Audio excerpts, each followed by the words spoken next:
আজি আমি আপোনালোকৰ সন্মুখত উপস্থিত হৈছো যিহেতু আমাৰ এই শিক্ষা বৰ্ষৰ যিসকল শিক্ষাৰ্থীসকলে 2024-2025 যিসকল শিক্ষাবৃত্তিৰ কাৰণে এপ্লিকেশ্যন কৰিছিলে তেখেতলোকৰ ছাত্ৰ ছাত্ৰীসকলৰ বাছনি হৈ গৈছে আৰু তেখেতলোকৰ নামখিনি আজি আপোনালোকৰ সন্মুখত আমি মুকলি কৰিম। আমি অতি আনন্দৰে আপোনালোকক ক'ব বিচাৰিছো যে আমাৰ এই সৰু ন্যাস দি অঞ্জন দত্ত ফাউণ্ডেশ্যন 2016 চনত অক্টোবৰ মাহত আৰম্ভ হৈছিলে, হৈ পেলাই আজি প্ৰায় 10 বছৰ সম্পূৰ্ণ হ'ব হৈছে। হোৱাৰ পাছত আমি যিখিনি সৰু সৰু পদক্ষেপ লৈছিলো, অঞ্জন দত্ত দেৱৰ যি সপোন আছিলে বিশেষকে শিক্ষাৰ ক্ষেত্ৰত, যুৱকসকলৰ ক্ষেত্ৰত যে পঢ়া শুনাৰ ক্ষেত্ৰত যাতে কোনো টকা পইচাৰ অভাৱত বঞ্চিত হৈ নাযায়, সেই সকাহকণ দিবলৈ তেওঁৰ আদৰ্শ আমি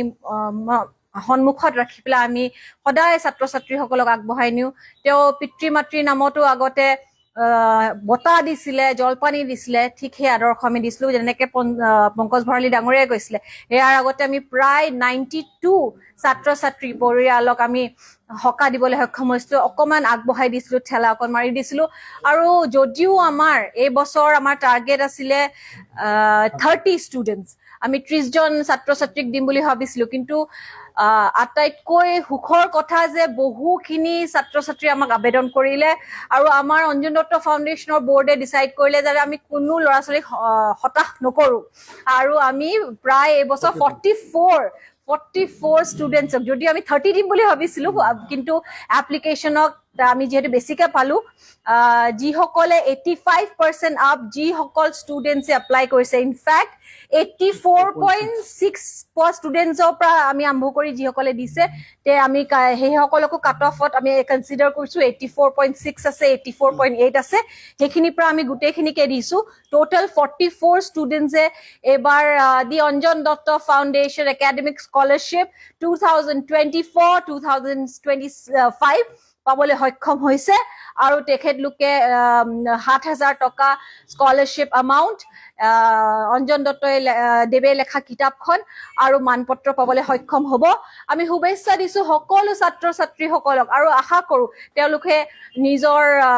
এই বিভিন্ন কষ্টৰ মাজেৰে যি ভাল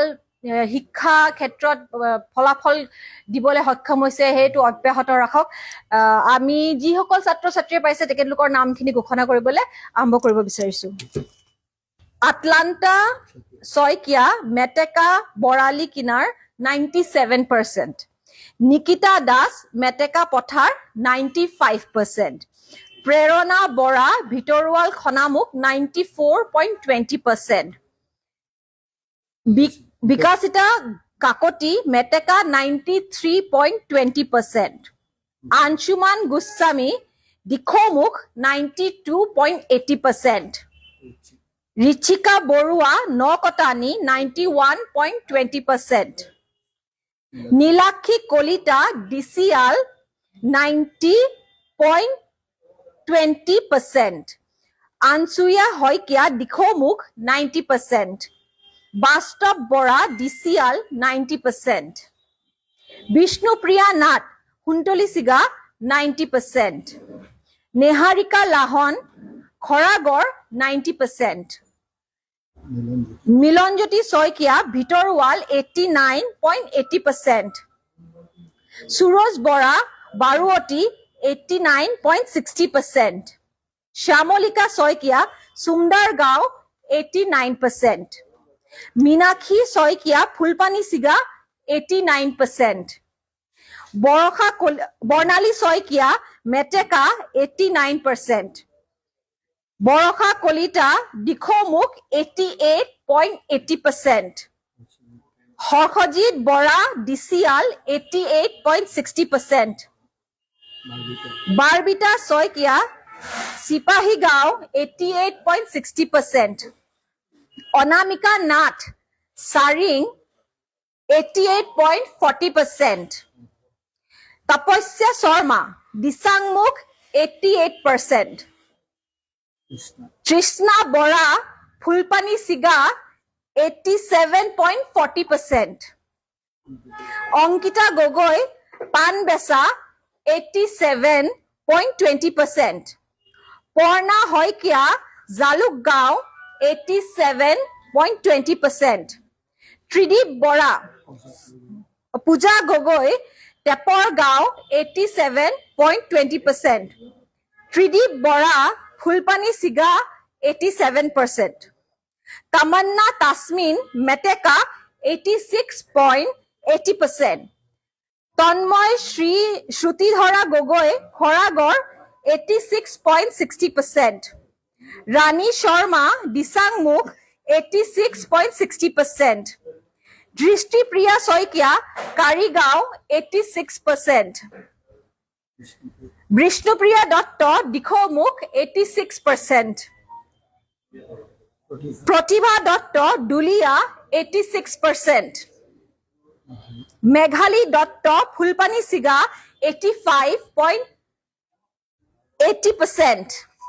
স্নিগ্ধা গগৈ খৰামুখ 85.80%, স্নেহা দিহিঙীয়া দিচাংমুখ 85.80%, বাৰ্বী হাজৰিকা চাৰিং 85.80%, বেদবল্লভ দত্ত দিখৌমুখ 85.40%, মানস বৰা চাৰিং 85.20%, আলকাশ্ৰী দাস ৰজাবাৰী দৰিকাঘাট 85.20%,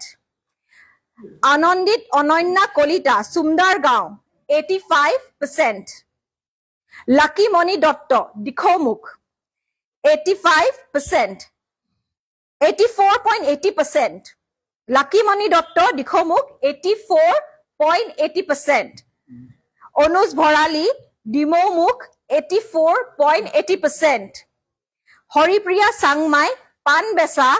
84.60%, ভাস্বতী গগৈ খেলুৱা ৰঘুগুৰি গাঁও 84.60%. যদি আপুনি চাই লাষ্ট 4 যিজন আমাৰ স্কলাৰ্স হয় তেখেতলোকে 84.80, 84.80, 84.60, 84.60 পাইছে, যদিও কাট অফ 85 আমি কনসিডাৰ কৰিছো যিহেতু তেওঁলোক এক্সিলেন্ট ৰিজাল্ট পাস কৰিছে। সো আমি সকলোকে কংগ্ৰাচুলেট কৰিছো আৰু আমি আশা কৰিছো তেখেতলোকৰ ভৱিষ্যত আৰু উজ্জ্বল হওক আৰু তেখেতলোকে সমাজত আৰু অসমত ভাল কাম কৰি যাওক। ধন্যবাদ।